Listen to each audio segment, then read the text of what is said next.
Nothing can be more frustrating when you sit down to watch one of your favorite programs on Dish Anywhere app and you run into issues streaming it. Well, in today's tech video, I'm going to show you how to fix Dish Anywhere if it isn't working on your Vizio TV.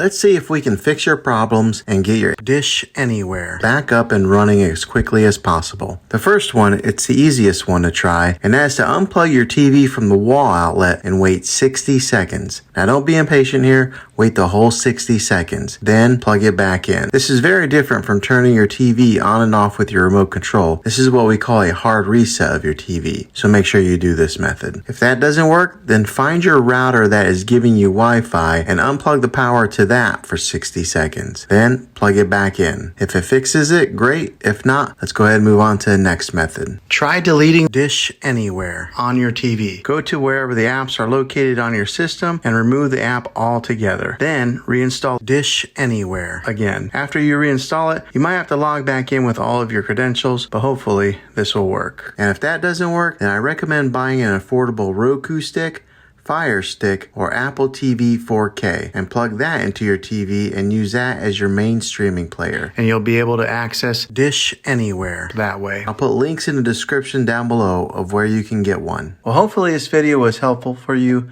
If it was, go ahead and click a thumbs up on it. Go ahead and subscribe to my channel. I make tech videos all the time, and I would love to have you back in the next one. Take care.